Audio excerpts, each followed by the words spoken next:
Well, everyone, welcome to episode 30 of the Ought to Know Better podcast. Tonight, I'm joined by Karl, Luke, and Stats. How are you all tonight, gentlemen? Phantasmagorical. Phantasmagorical. Lots to get through tonight, ladies and gents. So without further ado... Hi, this is Don Matteo, and you are listening to the Ought to Know Better podcast. Let's do this.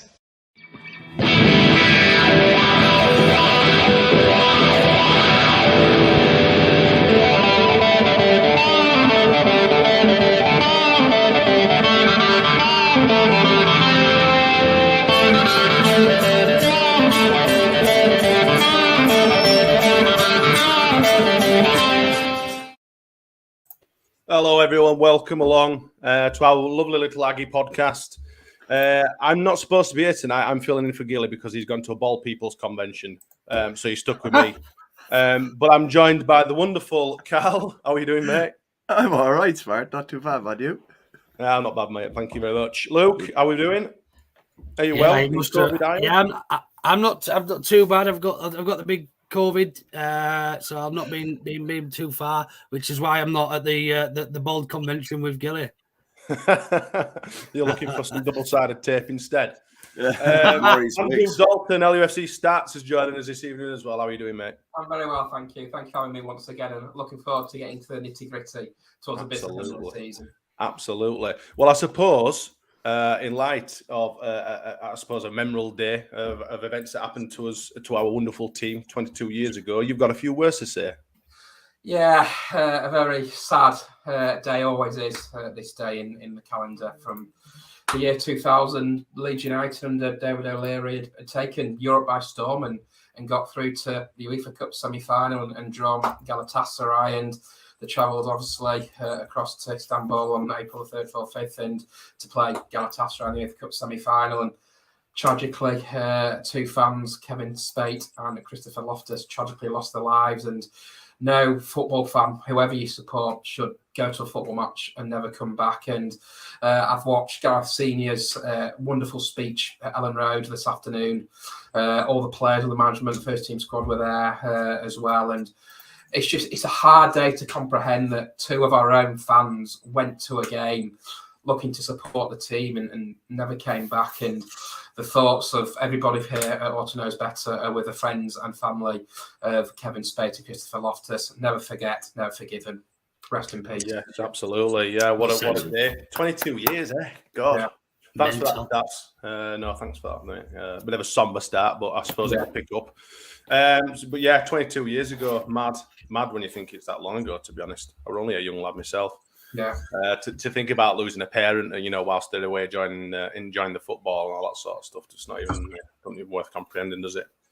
But we're going to move on to the predictions and the predictions league, or lack of predictions, because I think Luke's going to have to be a little bit creative with them this week because so luckily, not giving us them.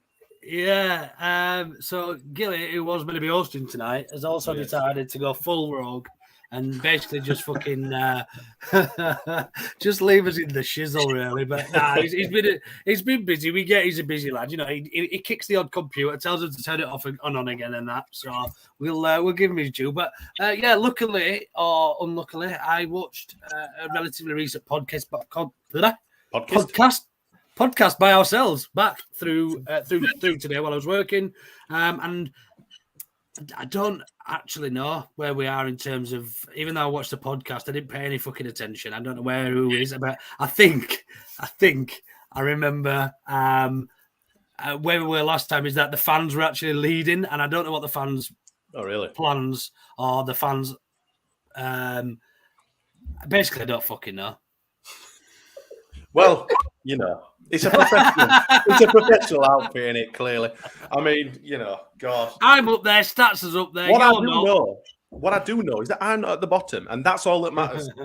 That's all that matters. That's all I give a fuck about. Don't forget to get your comments and all that sort of stuff in today, people, if you're out there watching, and we'll try and interact and all that sort of stuff. I think, Luke, you're going to be controlling comments tonight, aren't you, mate?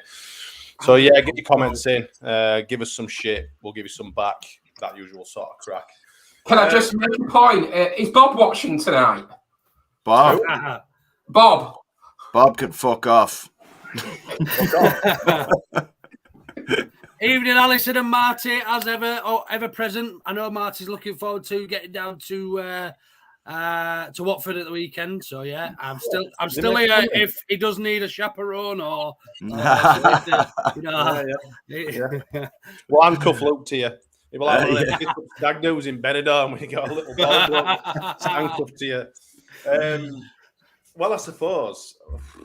What else is there to talk about, really, apart from Southampton? I know you guys obviously covered it well on the Berardi and Coke, but let's get a few feelings about where we think we are with regards to form. I know that obviously, Luke, you've been having a few Twitter arguments with people regarding form and all that sort of stuff. Really, shockingly. You know what? Do you know what, Smarty? Just really quickly before we go into why I've been arguing with people. I'm not an argumentative person, but last week I went to watch quite a few gigs, and I think they lightened me up. And I didn't go on my phone as much, didn't go on Twitter. I went to a couple of comedy gigs, and I was a much better person for it this week because I haven't seen any comedy. I just want to rip everybody's head off and just shit down the throat and that. I just get really angry. So yeah, basically, I stand up for what I believe in, and yeah, get a little. You would literally argue with a reflection, wouldn't you, mate? To be fair. Oh yeah. You get an argument. I've been fairly active. But let's talk a little bit about Southampton game then, just briefly. I know you guys covered it on Brady and Coke and stuff like that, but I'm going to go around the room. Obviously, not all of us were there. Stats. What's your take on the game, mate? How do we get on? Any sort of, I don't know whether you want to talk about free kick or anything. I think we started off really well. We started off on the front foot. Obviously, we'd gone into the game on the back of two wonderful results at home to Norwich and away at Wolves. Obviously, the international break kind of just stemmed the flow of things. But I thought it was a positive start. Got the lovely goal through Jack Ison after a great play from Rafinha. And then we didn't really trouble Fraser Foster much after that, to be honest. We had half chance in Llorente. Could have given Leeds a lead before Harrison did. And you kind of go into the sheds at half time, wonder, look, you're happy with that. And I think at one point Leeds were 14th in the Premier League at half time. But the one thing you can't do against Southampton is give free kicks away. And we all know what James Ward-Prowse is like. He's probably the best free kick taker in the Premier League. And I know there's been some arguments on social media whether Meslier should have saved it or not. To me, I do think it's an excellent strike. And you just have to hold your hands up and it flew into the top corner. And I thought after that, it was a little bit of stalemate. Leeds could have had a penalty, I think, for foul on Joffrey. Rafinha had one over. But it felt like a fair result. And when you look at the other results around the country, Watford obviously lost to Liverpool and they gave a good performance on themselves. Burnley got beat by Man City. Norwich drew at Brighton. I think it really matters. And of course, on Sunday, Everton lost at West Ham. So all in all, it's a point gain for me, and it sets us up nicely for the trip to Vicarage Road on Saturday. Oh, very good. We've got a comment from Jay, our positive Jay, who was moaning that he wasn't on tonight. Jesus Christ. He's, I don't know if he's still over from weekend or whatever, but clearly doesn't read the rota that we put in place that shows who was on. 2 points dropped for me, unfortunately. Goal was unlucky, but the rest of the second half was dire. Okay. Another game where, starting with a striker, might well have got an early goal. I prefer Jay when he's pissed, Yeah, I prefer Jay when he's pissed. Did you see that thing he posted on our Instagram? Oh, my God. Yeah. Well, like he'd just been found out back of frigging Primark in middle of Leeds or something. Like he looked like some homeless guy just walking up by pissing on him or something. Do you know what I mean? And on the airs all over the place. And all the shit. 2 points drop. I'm not going to lie. I can't massively disagree with Jay, to be fair. I don't think... Carl, you were next on the list, mate. Well, the thing is, the first 20 minutes, who would disagree with me if I said we should have been at least 2-0 up? Yeah, absolutely. Yeah, absolutely. So when Jay says it's 2 points dropped, I think it is 2 points dropped when you look at how we opened the first 20, 25 minutes. We were all over them. They didn't have a prayer, and we didn't. Again, it goes back to, should we, again, like Jay said, start with a striker? I know Joffrey's fancied as an impact sub, and he probably wasn't 100% fit for Southampton, but Dan James was through on goal twice in the first half, and I'm in the South stand for it. Man, any striker, I know he's not a striker. I know that there's. I'm in the South stand. That's as bad as getting the badging, is that? I sit in the South stand. I was there, mate. I was there. Well, hold on a second, man. It's either that or just randomly give a. Anyway, I don't care what you say. I ain't biting today, motherfucker. Not today, Satan. Not today, Satan. But he had 2 good chances where any striker in that position puts them away. Yeah, he's not a striker, is it? This is what I'm saying. Going back to Jay's point, why not play Rodrigo up front? Because Rodrigo's not the best at being a striker. The only striker that really as a striker is Gellert. I go back to last season and I'm just going to totally shit all over your point. By the way, obviously, Paddy's up there. But I'm just going to shit on your point. And last season, towards the end of the last few games, can't be doing that. Yeah, but I haven't dropped a C-bomb, so we're cool. Rodrigo got 6-7 goals in 8-9 games towards the end of the season. So it's like, why not play him as a striker? Who do you play in the 10 spot then, though, when he's playing so well and he's in such good form? All right, okay. He's doing so well, playing the way that he is, and he seems like he's been given an extra lease of life at the minute. Why would you take him out there and then move his position again?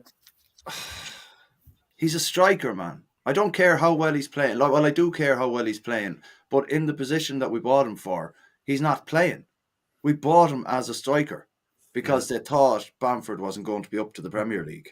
Did we buy him as a striker because he didn't play as a striker at Valencia when we bought him? He did. He played as number 9. He was a Spanish number 9 at the time. Yeah, and he played out wide a little bit. He did play a little bit on the wing. He did play all over the place. He wasn't specifically just a striker, would he? But his main focus was as a number 9. And I think if you've got Rodrigo running through in that position instead of James, that's in the back of the net, in my opinion.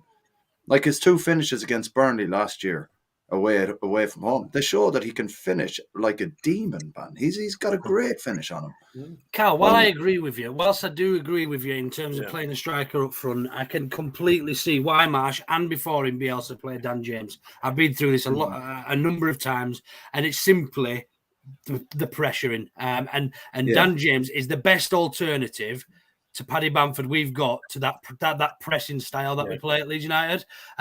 He's not as good as Patrick Bamford. He's not as good as Patrick Bamford in the other areas, in the finishing and everything else. But in terms of the pressing and his power and his pace and how irritable he is to a defensive back line, that's the reason Dan James plays there. And I completely see it. And I completely agree with Smarty. Why would you change our best player in the last 5 or 6 games? Why would you move him out of position just because he might be a little bit better moving forward and completely disrupt the complete formation? So I hate to break it to you all, but we're lacking goals. He's a fucking striker. We're lacking goals. We're lacking goals. Huh? We just beat Wolves 3-2. He scored in that, didn't he? He was the furthest player nearly up the pitch, apart from Greenwood, when we scored that goal. So he was in the right place. Obviously, Dan James had a really good performance away at West Ham as well. He played well at West Ham. He has got it in him to be able to score goals, and if he can do it against West Ham, he can do it against anyone. I'm not being funny. But I agree. I totally agree. But I'm trying to be devil's advocate here and just say, why would you change someone who's playing so well? Because if we're not scoring goals, you've got a striker who's fit. Put him up front. Put Rafa in the 10 role. Put James and Harrison out wide. 2 of the fastest wide men. Yeah, but you're not guaranteed that he's going to score goals. Yeah, but we're not scoring with James up front anyway. So why not scoring? If you take Rodrigo, who was doing a bit of creation and all that sort of stuff. When was the last time we failed to score in a game? Stats. Leicester. Villa. Yeah. Villa. At home. Yeah. So that's something that I mean, it's 5 or 6 games in there that we've scored in. I don't. When you say we're failing to score, it's not like I didn't say we're failing. I said we're struggling. Oh, you're changing your bloody mind now. Did I say failing or struggling? Struggling. I said struggling. We're struggling to score goals. Put your strike. Anyway, back to Jay's original point of 2 points dropped. Yeah, I can agree with 2 points dropped. However, would you have snapped the hand off for 7 points from those last 3 games before we played? Yes. Of course. Yeah, But you can 100%. also argue the fact that it's 1 point gained as well, because at the end of the day, we didn't completely steamroll Southampton. They were in it just as much as we were. They had more shots on target than us. You know, Yeah, they did. do you know what I mean? It's 2 points dropped, but it's also 1 point gained in equal measures, and it's got to be the stats. I mean, you can talk about XG, and we had slightly better XG and all that sort. That doesn't interest me, but shots and shots on target, shots faced does. I tell you what, you say XG. They had a couple of chances where, I mean, I think it was the Shea Adams had a couple of chances where if he'd have got a better connection, they probably should have been 2 or 3 up themselves at some points. Well, there was a great save from Meslier and a great clearance from Stuart Dallas then, like, you know. Yeah. But like, you know, a couple of tackles from Coops as well in there. Yeah, he's been getting some shade as well as Meslier. What do we think about his? I mean, I know obviously stats you've mentioned some when you were talking about Southampton, but what do you reckon to his lack of save versus Ward-Prowse? Is it just a master kick from Prowse, or is it a big mistake from Meslier? I said obviously previous, just to let you know, Liverpool are now turning up in the Stadio de Luz against Benfica. They look like they're cruising through to the Champions League semi-finals. I just think it's a top bins free kick. I think people say that he's too far over to his right hand side. Look at the save he made in the first half. I can't remember who it was from. Was it from El Nusi in the first half? He got down to his left hand side when the player turned him. A fantastic save that, and he keeps us in the games. And the problem with the goalkeeper is you're always going to get criticised if you make a mistake because of the position you're playing. If a midfielder gives the ball away, they don't get so much criticised. I think Meslier had a brilliant season. It's not his fault we are where we are. The problem we've had with Leeds, and I said this on Hospital Radio on Saturday, we've not had a settled back four. And familiarity breeds contempt. And now I'm hoping towards the back end of the season with Coops. I thought Coops was magnificent on Saturday. I have to say, I thought it was like he'd never been away. Don't let JE say that because he's a cooperating bastard. I love it. I think it's been absolutely brilliant. Sadio Mane for Liverpool's got the second goal, by the way, for the Cop Heights. But yeah, I think Melia's been a bit unlucky that he's learning. He's still young, and people forget that Claeson's actually older than Meslier.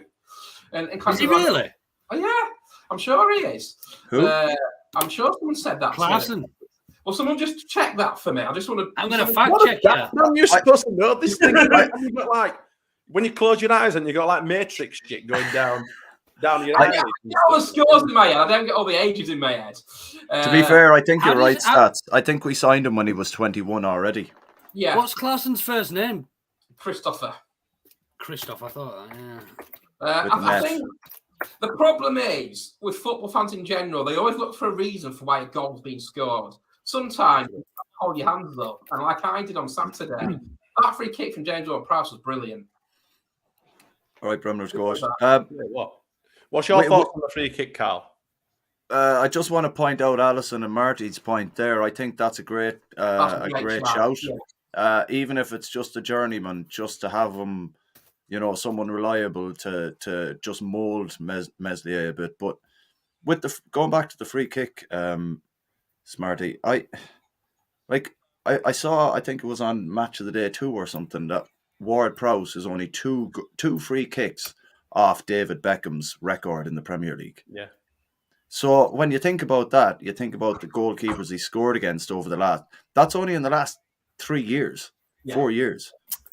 And how long was Beckham in the Premier League? So you look at the keepers that he scored against, and they've all conceded the same type of goal against them. If Meslier is further over, if you look at this, some like you were saying, if you look at some of the videos that he has scored against, the keepers are standing in the same position, and some of the goals conceded go down to the left hand side that they're standing next to. Oh, Smarty, you're reading my mind, man. You're reading my mind. You never know when it's going on. If it had taken a step, he obviously gets some shit for not taking enough steps to the right. Takes any more to the right, he sees less of the ball, and Ward-Prowse puts it in the other corner. Exactly. Meslier is 8 months older than Claeson, by the way. Meslier's 8 months. Really, same age. Near enough same age. So, and what the point that Carl's made, Alison and Martin, was if you get an experienced goalkeeper in, just to learn the trade, I think that would help massively. But it'd also put we've got one. What I've said previously about our left back situation, like we've no one putting pressure on Firpo for that position, so he's never going to get to a level that he's expected to get to. I'm not. This isn't a dig at Meslier at all. Like, I think he should have an older keeper as a backup, so that he can having maybe like a Rob Green knocking about in the or a Lonigan going or through the someone coaching like badges that. or something like that. Yeah. Coming out at the time and then maybe wanting to do a bit of coaching and try and get on. Yeah, I think so. Yeah, I think we go on. Sorry, Mikhail. Sorry, I just think it'd benefit him in the long run, because you never see such a young keeper in there without someone who's at least in their 30s on the bench. Scott Carson, someone within that squad, like say Scott Carson or someone within that squad who's just literally been tipped or pushed over the edge, and the new kids coming through, but you've still got that older generation, that older head, so to speak. Someone who's not afraid to sit on the bench every week. Yeah. We spoke about this in length earlier on in the season. I don't know if any of you remember, but we also touched upon it in Brady and Coke the other day about the amount of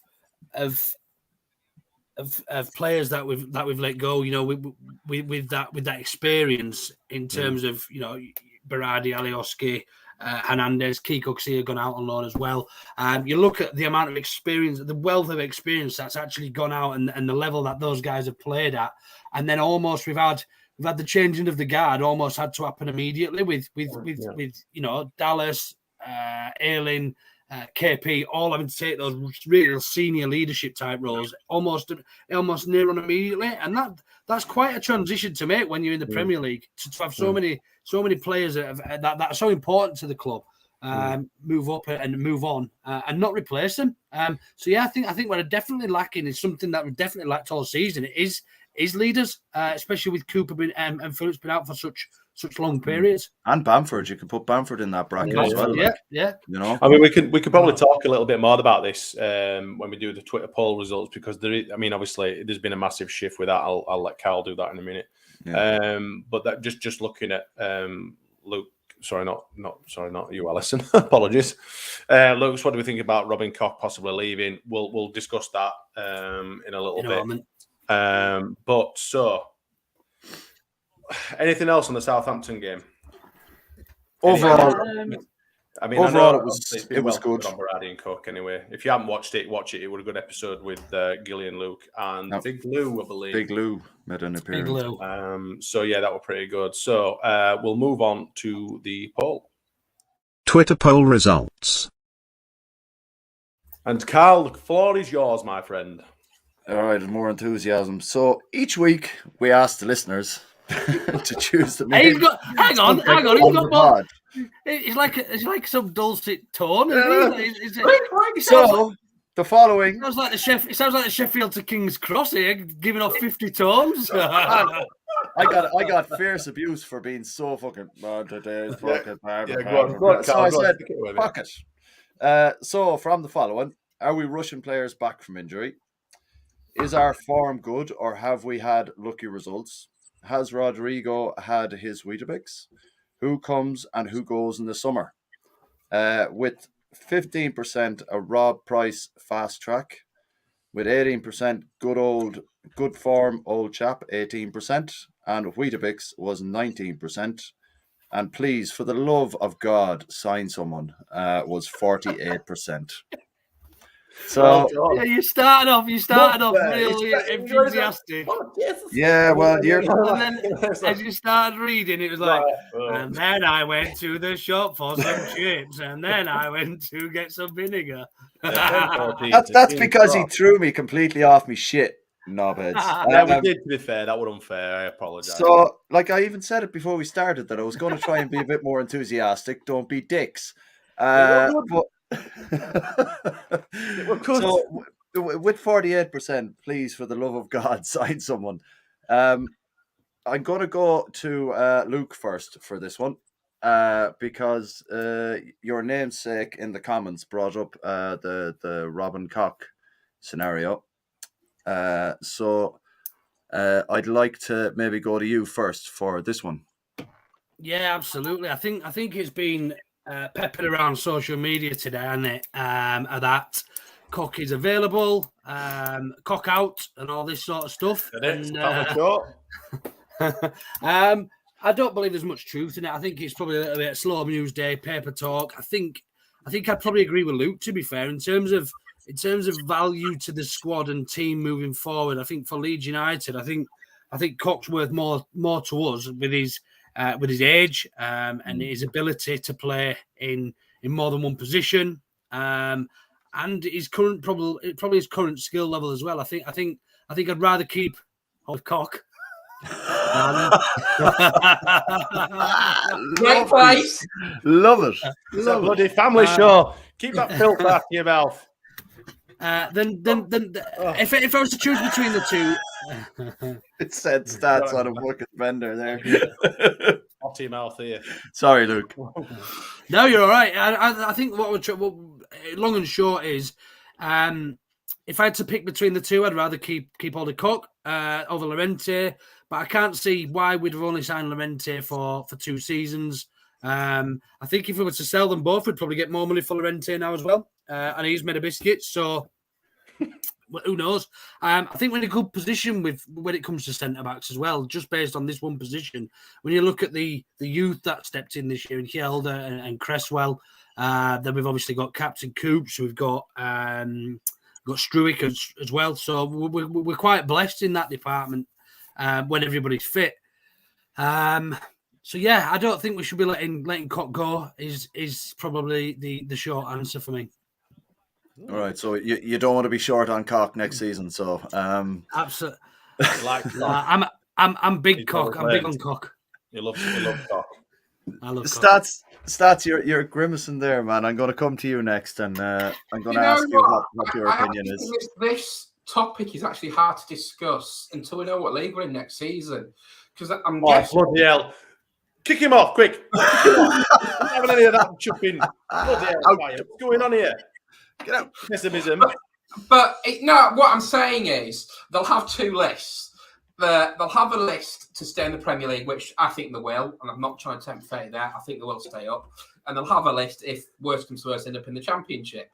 I think for me, and taking the positive side of it, that we do stay in the Premier League, I think it's vital that we add to the squad rather than let players go. There will be, of course, question marks over Rafinha because obviously his value to the squad and what we bought him for, and with Barcelona sniffing around. Don't believe everything Fabrizio Romano says, because I think you need to take that with a pinch of salt. There will be interest with him, of course. There'll probably interest in Calvin Phillips, of course. But I think it's imperative to learn the lessons from this season to make sure we're not in this position next season, so to speak. And if we do have the injuries, we've got people to come in. That's taking nothing away from likes of Cresswell, Helder, Gelhardt, who have come in and been absolutely fantastic this season. I just think you need a bigger squad to compete at the top end of the Premier League. And I think Jesse Marsh is probably aware of that, and he'll have his own ideas. There'll obviously be the rumours with Arneson coming in the summer ahead of the World Cup, of course, in Qatar in November, December time. So, yeah, I think it's imperative we keep as much as we can. I do think Rafinha will go. I just think it's the nature of the beast. Unfortunately, I think Koch will end up staying. I think Llorente will end up staying. And I think the interesting thing for me is this summer, and I think Smarty rightly said there, you have a bit of a changing of the guard, because Coops, Dallas, Ayling, they're not getting any younger, are they? And they've probably got 2 seasons left, do you reckon, in them? And then Carl had written, they'd pretty much thrown Ayling to the dogs when he turned 29. If he were a dog, he'd have probably taken him to be put down. Gosh. But what I'm saying, footballers don't go on forever, do they? And there'll come that point. But I think Leeds will be looking at that with the likes of Helder and Cresswell at the centre of defence. Possibly Cody Drama coming back has been absolutely fantastic. At Cardiff, I know they got swanned on Saturday against the Swans at the Cardiff City Stadium. But yeah, there's food for thought. It's been a very interesting summer, and I think they'll be aware of what positions that they need to fill over the next 4 or 5 months. And I think also comes into question that the ownership as well, will Radrizzani hand over full control to the 49ers or not? So yeah, imperative for me, we keep the nucleus of the players so you can carry on building for next season. Cool. Thanks. Luke, Smarty. With what Stats has said there about the youth coming through and how positive it's all been with them, you know, with Cresswell and Helda, and then you've got Joffe and all them. Ort has already come out and said that they're going to try and build on the same kind of model with the youth and stuff like that. Do you think how the youth have performed when they've come in this year, do you think is that going to have a massive impact on how we spend in the summer? I'm going to go with 50-50, yes and no. Right. I think that they've impressed when they've been called upon. However, to take this club forward, we drastically need better players. We've been caught short really badly this season, and we've not strengthened in any way, shape, or form, really. And we've missed massive opportunities to do so. We need more midfielders. We certainly need another striker, and we also need potentially cover for Phillips. Now, there is an argument for obviously Lewis Bate and a couple of the youth academy guys to step into that sort of position and obviously work at that position, because you are going to get a quality sort of central defensive midfielder to come in and sit on a bench behind Calvin Phillips. It's not going to happen. So if you've got someone in my opinion, if you've got someone in the team that can do that, then great. But we don't want to be in another position where we're missing Calvin Phillips for another 3 months, because that were also a killer. It's one of them, innit? I mean, we do need quality. We don't want to be skirting with the depths of the Premier League again. That's if we do stay up. I'm pretty certain we will. I'm not a half glass empty sort of guy. I'm definitely feeling more positive, especially after the last couple of performances. Whether or not people think they've been lucky or not, there's still wins. There's still got points on the table, and the momentum, and now obviously the morale and everything in the team it's boosted, and we're doing better. And that's got to count for more than a lot of other stuff. So, but no, I mean, I know a lot of people have written off Cody Drammer and stuff like that, but it'd be interesting to see how he performs when he comes back in the summer under Marsh. Like I say, Brendan Aronson, he's rumoured to come in. Will Rafinha go? Who knows? Hopefully not, but if he had to go, I think it will. He might do, and he probably will do. That Fabrizio Romano, I'm a bit unsettled with him. I don't know whether personal terms have been agreed and all that sort of stuff. He really shouldn't be saying shit like that. I mean, I don't know whether Barcelona hung him a bit of cash and said, here, start some rumours, start the old rumour mill going or whatever. I'm pretty certain people like him with as much clout and as much influence, and in the social networking and stuff that he's got, he probably could start stirring the pot. And lo and behold, he ends up going. He might go to Barcelona, he might go to somewhere else, but he probably will end up moving. But if you were to give me the choice between Rafinha and Phillips, it'd be Phillips all day long. Yeah, 100%. I think, and I'm pretty certain 99.9% of the fan base would do as well. But yeah, striker for me massively. Yeah, because we don't know if Bamford's going to be the same striker he was last season. Next season, we don't know what he's going to be. He might not even be here. He might be sold. You don't know, do you? So we definitely need to improve in the striking area. Good point here from Alison and Marty. Good point here, just coming from Alison and Marty. I don't know who's controlling their iPad tonight. They tend to switch it up. So it's a real good point. I think one of the things we're going to benefit from in the summer with Marsh, if he's still here, and we do stay in the Premier League, which I'm quietly confident we will, is that the recruitment will be a lot more structured. I think. I don't think it'll be a case of us going after one player and one player only, like we did with Aronson, like we did with Dan James, and I think there's going to be a number of options for everywhere. And because he seems to like to work with a slightly more dynamic, bigger squad in comparison to Marcelo, I think it could be quite a busy window for me. I just want to go back to Smarty's point about Rafinha. With it being because it's not exactly a World Cup year, right? Hi, Alison. So he's doing one half of the year with Leeds, then he's got to uproot his life, move to Barcelona. What if he doesn't settle in at Barcelona and play as well as he is for us, and he misses out on his World Cup opportunity? That could be very neglectful from his agent at the end of the day. I think if a player is settled coming into a World Cup year, a World Cup 6 months essentially, then I personally, as an agent, I wouldn't be moving him. What if he misses that opportunity? His value goes down. There's an argument against that. Well, what if we get relegated? Yeah, if we get relegated, he's gone. Going to disrupt his career. That's going to, obviously cause him a lot of issues with regards to playing internationally and all that sort of stuff. You don't get many Brazilian internationals that play, in Championship, do you? And he won't do, obviously. Oh, no, he won't. If we go down, he's gone. But I think if we stay up, in relation to... when we stay up. Of Yeah, course, I said, we are staying when up. we stay We are up. staying up, Carl. Yeah. What did I say? I If. said when. If. Oh, sorry, when. When we stay up. Cool whip. When we stay up, yes. Cool whip. But you can see how close he is with everyone and stuff like that. So, to me, if I was in Deco's position, if we don't go down, when we don't go down, Who's Ivan? Is he related to Ivana? That's Donald's evil twin.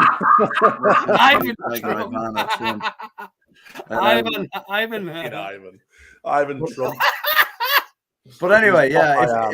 If we don't go down, I think it's a stupid decision to leave with 5 months till the World Cup. If you don't settle into a new place, you don't do. I think the World Cup squad's already picked. To be honest with you, Carl, I think he's already made that. Providing he stays fit and healthy, he goes to the World Cup regardless. For me. Yeah, well, if we get relegated, what's he done to deserve that place? Like, you know what I mean? That's the way I'm looking at it. Well, it's not necessarily his performances for us. He's been absolutely outstanding every time he's played for Brazil.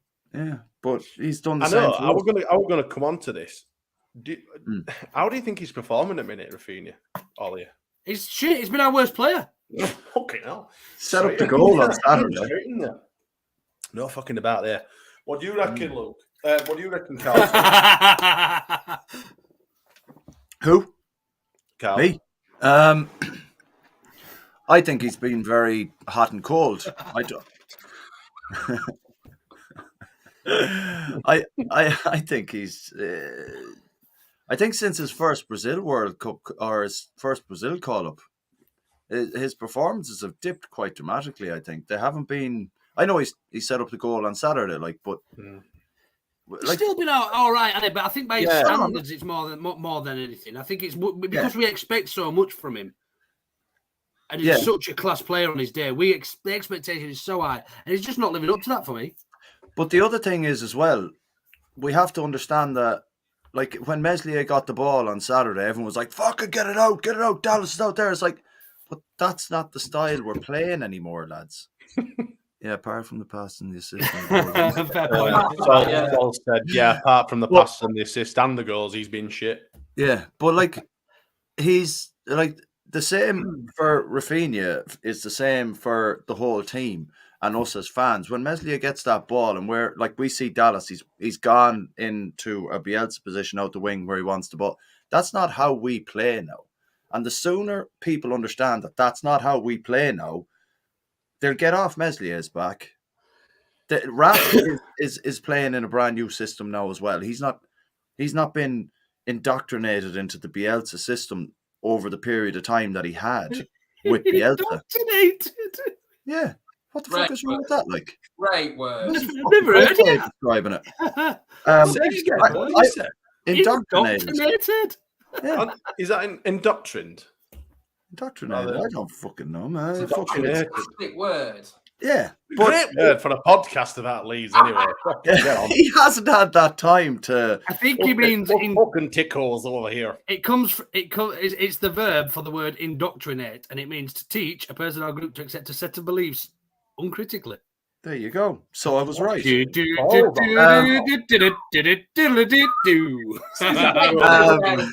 go the thesaurus.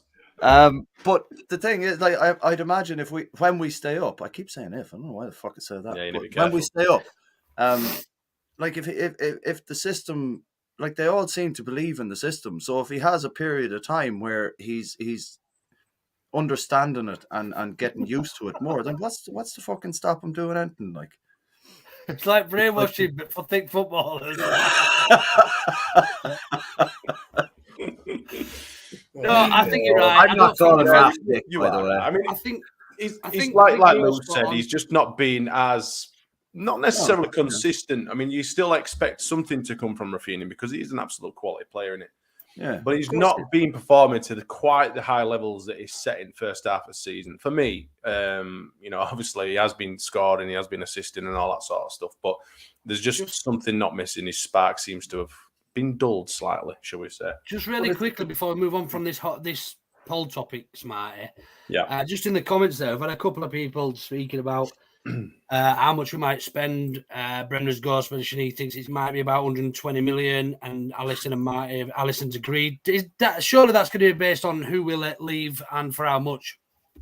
But don't forget about the investment that the 49ers, I mean, however minimal that was, there will be further investment should they take over the last 50 some percent or whatever it is remaining. There will be more investment in the summer, surely, as well. Given the fact that we've already had previous investment that we did absolutely nothing with when we were absolutely screaming for half a squad at Christmas. The one thing I'd be afraid of coming up now is that the fact that they said, when we secure safety after 2 years or the third, they start building the stand and then they don't invest in the squad. That'll be my only worry, because they've. It gets me a season ticket. I couldn't give a shite. It's no fucking. I don't think it'll come out of the pocket. That won't come out of the pocket. So there'll be investment. There'll be money from. Nah, that's set to one side. There'll be all sorts of sponsors. Shit. Sponsors. Hold on a second. Now, I was just going to talk about sponsors. You're not going to change that to something else when it's the John Charles stand. You can't do that.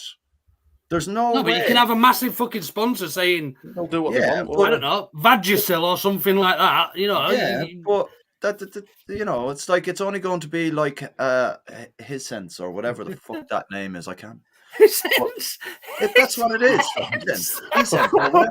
High sense or whatever the fuck it is. Mumbai. It's going to be like that. Yeah, but it's going to be like that. And how much is someone going to pay for that on the side of a stand? Like they're not going to pay for the price of a fucking stand. Like more than they would have paid when we guaranteed. More than they would have paid. Leeds fans are kicked off. People who extend these people who extend like bloody Liverpool and Emirates and all that sort of stuff, do you think they've just dipped into the skyrocket and got, there's fucking 50 million off your Make a new stand. In fact, it'd be probably even more than that one, 150 million or something. Yeah, but that I can't see that happening. They need to properly establish themselves as a Premier League team and get mid-table consistently before they even think about extending the trophy. They said 2-3 years, man. Like you said. It only takes a couple of relegations and a couple of seasons in the Championship, should it happen, and half a fan base will fucking disappear again. And then Luke, you will be able to get a season ticket. No problem whatsoever. Yeah. But that's not going to happen, so fuck off, Luke. You're not having a season ticket. You can have mine when I can't go. The Vagisil stand. The Vag stand. I tell you what, at least you'll be able to get into it easier than the West Stand. and it'll smell nice. Oh, Christ. Anyway, I'm going to move us on. We're going to have a couple of words from our partners. Want to know better? Excited to announce a new partnership. 3 Retro is the retro football shop. 3 Retro was born from the love of the game, from historical nights on the Cold Terrace, and from the love of vintage shirts of a bygone era. Find the referral link and discount code in our social media accounts and in the comments and descriptions of How to Know Better podcast recordings for a 10% discount on the full range. Yeah, absolutely. Properly fucked that, didn't I? Yeah, brain fire. I clicked on wrong link then. When the ref is a pain in the ass, use Prep H. Yes, Smarty. Fuck off, you little dwarf. Get some of these. Get some of these real funny names. What we could have on the side of the stands and why. Let's get some funny names on there. Come on, Jay. You're not funny. Let's get some of yours in. You're not funny. Yeah. He'll be all right in his cheese wedge still. He won't move from his cheese wedge, will he? He's got yellow pages in there. Yeah. Right, we're going to move on to the Watford game, this weekend's Watford game. Yeah. Everyone looking forward to it. They're not playing too well. What are your thoughts, Stats? How are we going to go down there? I'm very much looking forward to it. I think it's a massive opportunity to finally pull away from the bottom 3. Obviously, tomorrow night we've got Burnley-Everton, and we'll have a better idea of what it looks like after that. Somebody's got Carl up. I've no idea what he's laughing at. I think it's a brilliant opportunity to go to Vicarage Road. Look, they're a team that haven't won that many. They've changed the manager. I think they changed the manager twice, haven't they, this season? Because they brought Roy Hodgson in. They sacked the manager after the Leeds game back in October. And it's an opportunity to go and get a second double of the season after the Norwich double, 2-1 and 2-1. So, Yeah, I think Ishmael Shah's probably their danger man. If you stop him, I think you can stop Watford. They were unlucky at Anfield over the weekend, but it gives Leeds an ample opportunity. They're 3 unbeaten, 7 points from 9. If you can get a positive result in Hertfordshire on Saturday afternoon, I think it'll go a long, long way to securing Premiership status for next season. Luke, do you think we make any changes? We're going to stick with the same squad. What are your thoughts? Going to get Phillips and Cooper playing together from the off? I fancy Phillips will start. I think he'll. I think if he's in a position where he can play sort of 30 odd minutes, I reckon he might start for the first half and see how he is at half time on Saturday. So yeah, I think obviously Watford aren't great, man, but they beat. Did they beat Villa comfortably and then Southampton as well recently in the sort of over the last 5 or 6 games? I think they've they beat Southampton away. Yeah, and they beat Villa at home, didn't they? Yeah, that was right back on the open day of the season. No, they played Villa more recent than that. Yeah, but you look at Southampton; they've had a couple of good results, and then they've gone to shit as well. You know, it's yin and yang, isn't it? You know, down at unless you're in that big 6 or whatever you want to call them. You know, teams seem to be not really that consistent. Sorry, Smarty. They won at Villa Park. That's fine. Yeah, you're right. Yeah, they won at Villa Park.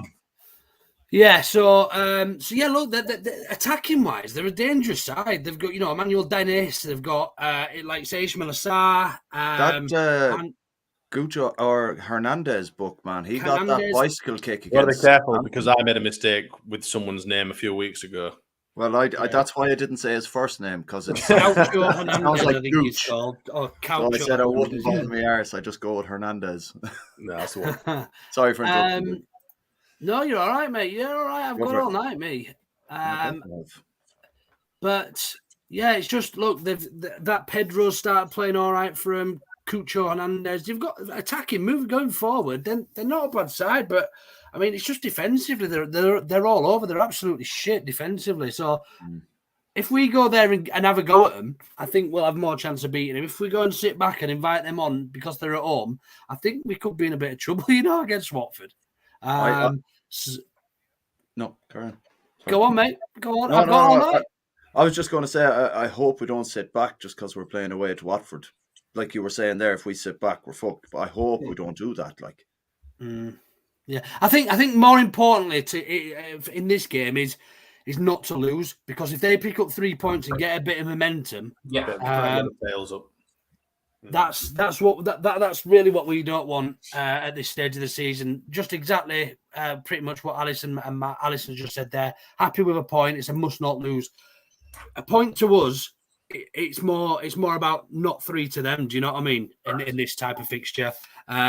So yeah, I'd be happy with a point. I think we're still good enough. I think we're good enough to beat them. But yeah, look, I'm going to be honest. I'm a little bit nervous about it. Yeah, I'm not 100% about it myself because they've pulled out a few fluke results. Like I was just looking at their form over the last few games. It's not great, but they're beating the teams that they need to beat. Rather, and I think that's kind of worrying when you look at it. Like obviously the last let's look at the table though. They've played 30, they've won 6. We've played 31, we've won 7. There's still 8 points behind us. Yeah, with a game in hand, but fucking hell, we can't be going into this game shivering like a shiting dog. We've got to take it to them, like you said. We can't be too defensive. We've got to be absolutely on the front foot. I think an early win. I think an early goal seals it for me. I really do against this sort of team because once we've got our tails up, I mean, it's difficult to say in these current times because obviously change of management and all that sort of stuff. But historically, once we've got our tails up, we are very, very hard to beat, even against the best sides. It's unfortunate. I mean, I don't know if Gelhart's how injured is Gelhart? Do we know? Said dead late last night. Is he going to be fit for the weekend? Do we reckon? I think he will be personally, but see what dead leg or something. Yeah, what Rob Price says and what Jesse says on I think Thursday for the press conference. If we've got Dan James, Rodrigo, Rafinha, Harrison attacking their shit defence, I mean, it's got to count for something. If we can get some goals in against a very stout defence at Wolves, then frigging hell, we've got to take it to them. We cannot sit back. We've got to. We are probably. Well, we are the informed team. I don't know why. Obviously, Luke's been banging on about on Twitter. Hey, careful. But yeah, we're in form at the minute. We've got our tails up, and we're doing all right. We need to take it to them. I think you're right, man. I think if we don't start the way we started at home at the weekend, I'll be very nervous. Honestly, I think we should. It's not a nice place to go either, man. Yeah, like you said, man. If we don't go at them from the start, it's going to be a very kind of. I do feel a bit more confident with the defence at the minute. I do feel that we are more solid and better structured at the back, especially with Cooper coming back into the fold as well. I think we'll do better. I'm not. If it were a Bielsa team, I'd be a little bit. Oh shit, this could be interesting. But yeah, I think we're a bit more assured at the back now, so I'm a bit more confident going in it from a defensive point of view. Definitely. Stats, what are your thoughts, mate? I'm quite confident. I think, as you rightly said, having Cooper back has made a massive difference. I think he brought back the leadership. That's something against Bill, because it's linked him brilliantly in his absence. I think Cal will probably start, and I think we can go down there and go there with confidence. You just say that they've won 6, we've won 7. They've really got to go for the win of Watford, because basically they're almost in the last chance saloon where they're playing an opposition in us that are in the bottom 5, and they'll see it as an opportunity. Yeah, I agree with that. It's the points. I'd rather have points on the board than games in hand, because if we've got points on the board, it then puts the pressure on the teams below us that have got the games in hand. And I'll also always allude to a game in '92 that Man United had a stack in hand when Leeds won the league, and they went to bottom of the league West Ham on a midweek in April and lost 1-0 and gave Leeds initiative to win the title, which they did. So just going back to I think Leeds will win there on Saturday. I think it's an ample opportunity. It's the last Saturday 3 o'clock of the season. We've only won one of the 3 o'clock on a Saturday this season, ironically against Watford back at Allen Road through Diego Llorente's goal. And yeah, I fancy us on Saturday. I think 7 points from 9 has been a really good return. And I think we'll make it 10 from 12 come 5 o'clock on Saturday. Yeah, very good. So speaking about predictions then, what predictions are we going to put on the board? I'm going to take some obviously notes of these because, Gilly will have to do something with... Auto know better predictions. Gilly will have to do something with his predictions league at some point. So Carl, let's start from top left. Top right, you daft twat. Top left is A-Locks. Yeah, top. That's Carl. That's top left. Ready? Right, go on, mate. Top left, top right, whatever. Feels like an episode of the fucking Brady Bunch. I'm not... Here, do you remember Zap, where they used to point? I love Zap. Yeah. Daisy dares you. Go on. Give us a prediction. No. Don't be a twat. Just give us a prediction. Absolutely not. Don't be a bitch. Carl, you're a bitch. Stats, give us a prediction. Well, it's Grand National weekend this Saturday. Leeds have only ever lost one top flight game in the Premier League on Grand National weekend, and that was at home to Middlesbrough in season 95-96 when Lucas Radebe went in goal. And I don't see Leeds following the final hurdle to put a pun in there. They'll jump over all the fences and they'll come away with a 2-1 victory. You were waiting all night for that kind of one. I've been waiting for it. He fucking loves it, doesn't he? He fucking is. He's probably got it on a poster behind the screen now. He's got it laminated. What were your predictions, sorry, Stats? You blew me away then. 2-1 Leeds. Yeah. Luke, what's your prediction, mate? So I too looking forward to the Grand National. I'm looking forward to watching Gianfranco Zola ride Peter Crouch over the chair and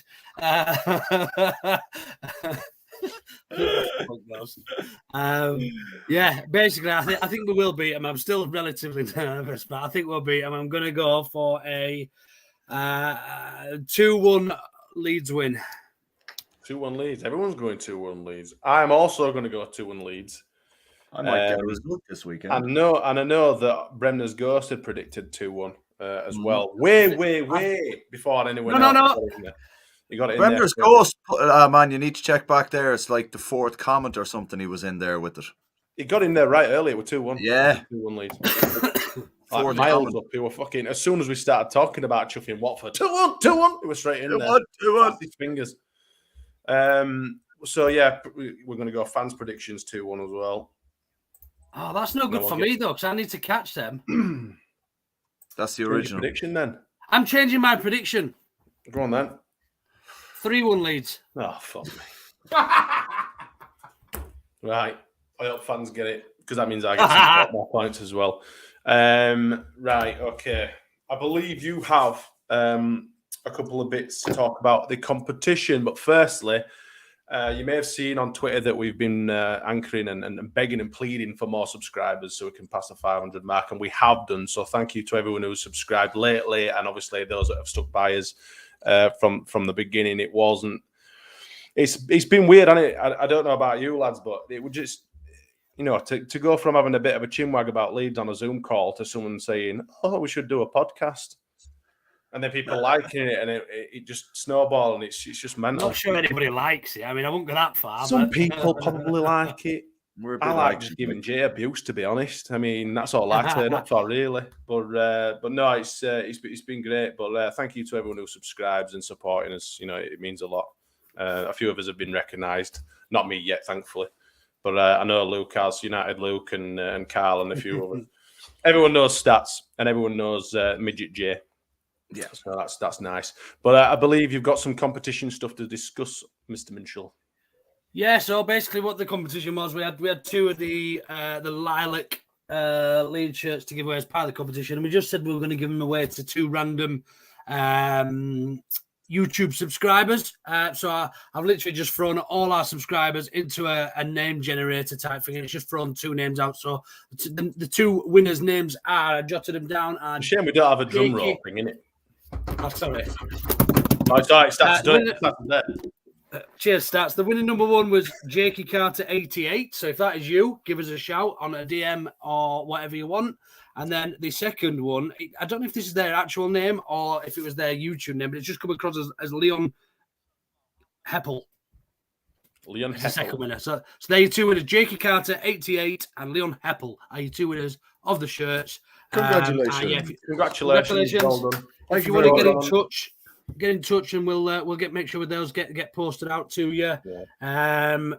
You might get it next season. We've obviously got a few more bits and pieces we need to be doing in terms of competitions and giveaways. This one's gone on for quite a while because I think when we started it, we had about 350 subscribers. So over the past month or two, we've obviously jumped up to 500, which has been really, really, really nice of you all. It's been really kind, and it's been good. Yeah, to be recognised as United Luke once or twice in Leicester was nice as well. And fully deserved as well. Hang on a minute. It's not like anyone else has made a cock up like that live on a podcast. I don't like that. Saying no names or whatever. But that brings us really onto any other news. I don't know if any of you've got anything else. One thing I just wanted to talk about really quickly before we do feck off is it was a message that came in earlier from Alison actually. Side note, more games changing, flights booked. They're coming over from Ireland or Northern Ireland, if I remember rightly. I think it's Northern Ireland actually. More flights booked and having to rearrange for Brighton game. Not amused. So this has obviously happened. I mean, we know Sky like to fuck about the fixture list, don't we, and everything. But when we've got fans coming over from Ireland and Scandinavia to for Palace game at the weekend, and which is only two and a half weeks time, exactly. Something we need to be starting to make a stand and doing something about this. It's beyond the joke. I've had a couple of people mention it. A couple of the Scandinavians online, Twitter, that had booked their hotels in London. Yeah. They booked flights, and it's now been changed on Monday night at 8:00 when they just simply can't make it. Yeah. I think the club should have put their foot down with that. That's far too much. What can they do though? They can refuse. They have to fucking bend over. They can't go, no, we're not doing it. Right, well, you forfeit your game then. The thing is, it's in the Sky rules that they give 2 months' notice is the minimum they give. Why have they all of a sudden gone for 2.5 weeks? That's bollocks, man. Even for 2 months. Maybe we need to speak to the Leeds United Supporters Trust about this and just find out why they've not given us 2 months. But I think they're getting shafted. Whilst we're on that can definitely have the an Auto No Bitter rant. Auto No Bitter! Fuck you, Sky, for changing this fucking fixture all the fucking wankers. time. Sky are a bunch of bellends. Absolute bunch of bellends. Like the likes of Marty and Allison there now are getting shafted. It's like like I have friends that are booked to go from Leeds. They've paid trains and everything else. Like, you know, regardless of like a train from Leeds at short notice, you're looking at 100 quid minimum nearly. It's fucking bollocks. Absolute bollocks. Like everyone's affected by it. The clubs should come together. There's no way this should continue to happen. Yeah, absolutely. There's no fixture pile up. There's none of that bullshit. Play the fucking games the day you fucking announced them. Simple. 2 months. If that's right, I wasn't aware of that, to be honest with you, Carl. But if 2 months is I mean, unless somebody said to the club, right, we'll give you £1 million if you move that one fixture or however much, you know, if you move that to a Monday, then that's the club's fault. I think that's something we could all the members of Leeds United Supporters Trust can maybe take up with a few of them and just actually do some inquiring, some rooting about and find out why that one was allowed to be changed. If they are the rules. I mean, as I say, I didn't know them. Stats, you were nodding your head. Is that something you were aware of? I wasn't aware of. What I am aware of is, unfortunately, at the back end of a season, Sky TV, if they see a game that could have a massive impact at the top of the league or the bottom of the league, it's up to them to move it. Personally, I think it's wrong. I think that the SFF should get involved. I think they should all get around the table and say, look, hang on a second here. You shouldn't be allowed to move a game at 20-odd days' notice. Fans have bought flights. Fans have bought train tickets, can't get refunds. It's not right. And look, I don't go to away games, but I know a lot of my friends that do, and they've been inconvened. And like Alison and Marty have as well. It's not right. And it should happen, but it does keep happening. And until I think people actually sit down around a table and say, look, come on, let's have a bit of common sense here. You've got fans that now have to take time off on a Monday or on a Tuesday because they're not going to get back from London till silly o'clock all over the country. So, I think it's wrong. It's not the club's fault because it's in the contracts. The club agreed to them. I just want to take you back to December 2015 when Cellino was owner of Leeds United. He actually locked Sky out of Ellen Road prior to the Derby County game because of the way the Sky TV were inconvening all the fans. Now, he probably went the wrong way about it, but it was making a stand. Now, I don't know what the answer is, but I think everyone needs to get around the table in the summer and say, look, come on, this is taking their proverbial, to be honest with you, and making fans change their arrangements with Crystal Palace is ludicrous. Yeah, like it's a Monday night. If it was up north, it's a different story. If it was Liverpool or Scum or someone like that, that's a different story. Like London, But London on a Monday, like you can't do that. Like that's like Clicky put out a tweet. Someone basically said, "Here, what would Clicky do about this?" And he put up that thing from "Football was for the fans, bought by the rich." Yeah. It would be interesting to see where the club stance is on this, to be honest, because I mean, obviously you know, even any comments from Angus Kinnear, like his program notes or something like that, to kind of give us that look. You know, we weren't consulted. It's just this, that, blah, blah, blah, blah. But it is about time, like you lads have said, that someone should stand up and say, "Hold on a minute, you're taking the fucking piss here." But do you not think they should have done that when that was changed? Like, do you not? We don't know what sort of circumstances. I think they should have put out a statement straight away. They should have tried to help the fans out. Yeah, but they don't give a shit either. The club's earning millions and millions and millions and millions in revenue, and yet they're charging fucking fans 10% more on the season ticket prices, which really is fuck all. But to us, it's a lot of money. It is a lot of fucking money. Yeah.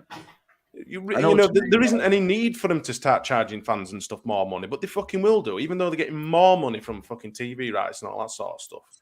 They're a bunch of fucking wankers. So I don't really give a fuck what Leeds United have got to say about that sort of stuff because they don't give a fuck about fans. They don't. They don't give a fuck. So that's a great point, Bremner. Try boycotting, but the realism is that tickets are such a holy grail nowadays for Leeds United fans that it wouldn't work, mate. I think there's too many people that will myself included, because I'm only an hour and a half away from Palace. I'm going to try now and get down there on the Monday night because I have a real belief that many people will return the tickets with it being changed to Monday. So yeah, unfortunately, boycotting probably is the only way. Monday night fixtures and rearranged fixtures. However, realistically, it just simply won't happen. I have an idea. He's on about boycott viewing the changed fixtures. Boycott them on Sky. Boycott them on BT. Find a stream for yourself. Watch it on a stream. Boycott the big channels.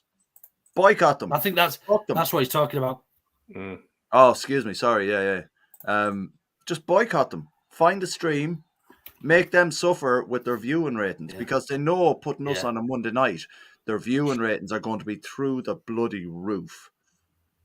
Yeah, that's as simple as that. Yeah, but I understand that. I get that. And on a grand scheme of things, theoretically, it's a fantastic gesture and stuff. But for me, you, and maybe 1,000 other people that have been inconvenienced, there's going to be millions of more people who don't give a fuck, who it's not affected, and they'll just watch it anyway. So they're just laughing at us. It's down to the clubs to fucking stand up and say this is out of order and you're wrong and it should change and it's got to change. Yeah. You can vote with your feet, but it really won't matter because there's more feet waiting to come in and fill your shoes anyway. So it don't fucking matter, really, does it? We can piss and moan and stuff, and rightly so. Yeah. This sounds like it could be quite a good topic to speak in quite some detail about. Maybe put it on the poll next week. I think we should just do an or to no bitter fucking whole pod about this shit. Let's do it. Yeah, let's do it. Luke, you've got a couple of things, just a couple of bits to say before we close out. But before we do, go on, crack on, mate. You crack on. No, before you do, go on. No, I'm just going to say, make sure everyone has likes and subscribes to this. We want more subscribers, so make sure if you subscribe to the bloody channel. But you close that, mate. Yeah, just as you've all seen in the title of tonight's episode, that's all really. This episode is in memory of Chris and Kev and everybody related to the families and friends and the club. Perfect. So, thanks for joining us again. Thanks for joining us again, everyone. Oh, fucking hell! 1-0 City. Man City have scored Kevin De Bruyne. It's a Leeds United podcast. We don't give a fuck. Take care. See if you don't see you through week, see you through window.